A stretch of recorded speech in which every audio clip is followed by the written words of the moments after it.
high in the Ukrainian Carpathians, where mountain peaks claw the sky and mists coil like restless spirits. People still whisper of a man who defied death. His name was Oleksa Dovbush, a rebel, a thief of tyrants, a phantom whose shadow lingers in every forest ravine. To the landlords of the 18th century, he was a criminal. To the peasants, he was freedom itself. And to those who believe in the secret heart of the mountains, he was something far more dangerous, a man touched by powers older than time. I once dreamed of him before I knew his name. I wandered a narrow trail under a blood-red moon.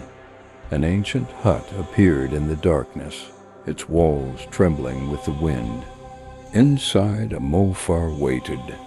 He was tall, cloaked in black wool, his hat crowned with feathers, his staff carved with symbols that pulsed faintly in the firelight. He spoke no word, yet the air itself seemed to bow to his will. Lightning flickered behind the windows, though the sky was clear. His eyes, dark and endless, fixed on me until I woke with a taste of pine smoke on my tongue. Only later did I learn that a Molfar is a Carpathian sorcerer, a part healer, part weathermaker, a shaman whose chants can summon storms or still a beating heart. And the outlaw Oleksa Dovbush, they say, carried the blessing and the curse of such a man. Dovbush was born in the early 1700s in a small Hutzel village where life was a daily struggle against cold, hunger, and the cruelty of foreign landlords. He grew strong, carrying timber across endless ridges, his anger hardening like iron each time soldiers took the last grain from a starving family. By his 20s, he had gathered a band of Aprishki mountain rebels who struck like wolves and vanished into the fog. They robbed the rich, burned tax records, and scattered their spoils among the poor. Soldiers sent to capture them returned empty-handed, swearing they heard footsteps behind them in the silent woods, swearing the very forest shifted to shield its sons. But the stories go deeper than mere strategy. People whispered that Dovbush sought the counsel of an ancient Molfar who dwelt beyond the highest pass, a man who could speak to stones and bend rivers from their course. The Molfar, they said, anointed Oleksa beneath a moonless sky, placing a charm of invincibility in the outlaw's blood.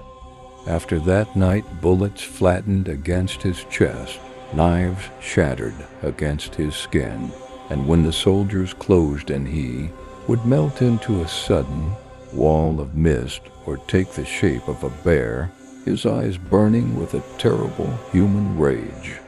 Hunters followed, his tracks only to find them end abruptly in the middle of untouched snow. Even the landscape bears his mark. On a remote slope stands the stone of Dovbush, a massive boulder split by some forgotten quake. Driven deep into its heart is as heavy mountain axes to peer. Children are told that only a soul untainted by greed can free the weapon. Many have tried. None have succeeded. Old men swear that at night the axe hums softly, as if calling to the brave or the doomed. Beneath the stone, they say, lies the outlaw's treasure, gold and silver taken from cruel landlords guarded by spirits, who walk as wolves and cry like infants in the wind. Yet every spell has its flaw. Legends tell that Dovbush could not be killed by common means.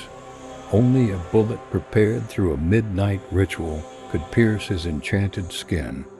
9 grains of wheat, stolen from a church offering and blessed under a waning moon, had to be ground into the powder. The lead ball itself had to be forged from silver taken from a sacred chalice. Only such a shot, fired by someone who once called him brother, could end his life. But Oleksa's heart betrayed him before any bullet could. He loved danger as much as he loved freedom, and he was drawn to women with the same reckless hunger. In the village of Kosmak lived a woman named Marichka, wife of a man called Stefan. Dovbush visited her often, slipping through the night like a shadow. Stefan, consumed by jealousy and fear, wove a trap as cold as the mountain streams. He persuaded Marichka to learn the secret of the outlaw's invincibility. Like the biblical Samson undone by Delilah, Dovbush revealed his weakness in a moment of passion. He spoke of the blessed bullet and the 9 grains of wheat, never imagining betrayal. The night of the murder came heavy with fog. The forest was unnaturally still, as if the mountains themselves held their breath. Dovbush entered Marichka's house, his axe slung across his back.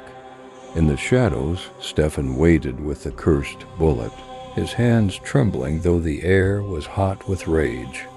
When the door creaked open, the mists outside rose like living things, wrapping the house in a swirling shroud.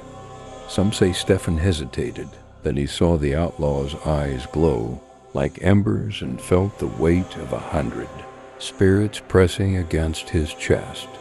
But jealousy is a stronger poison than fear. The gun roared. The silver ball struck true. Oleksa staggered, his charms broken by love's betrayal.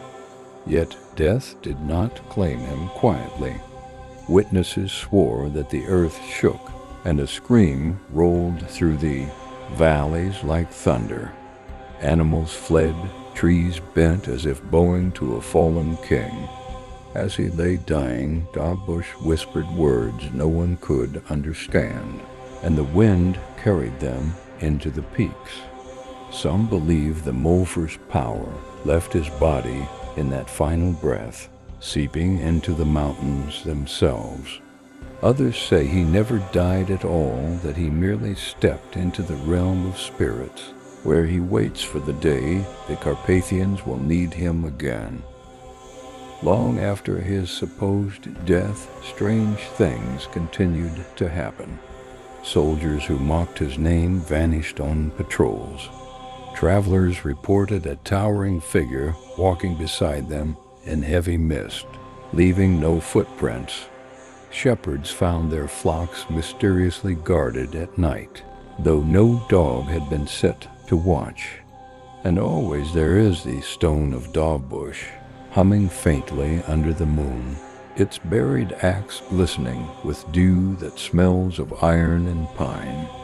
Today hikers still visit the Carpathians to test their strength against the mountain that bears his name. Some swear they hear a low heartbeat when they touch the stone, as if the earth itself remembers. On certain nights, when the fog spills like milk across the ridges and the stars hide behind torn clouds, locals warn travelers not to whistle or speak his name aloud. For in those hours the spirit of Oleksa Dovbush walks again, a phantom outlaw, a mountain sorcerer, a reminder that freedom is never granted, only taken, and that the Carpathians do not forget the blood of their chosen son. Perhaps if you venture there, you will feel it too, the sudden hush of the forest, the cold breath of something watching from the trees. And if you dare to approach the stone of Dovbush, lay your hand upon the embedded axe and listen. You might hear the faint ring of steel, the whisper of the Molfar's spell, and the echo of a man who refused to die.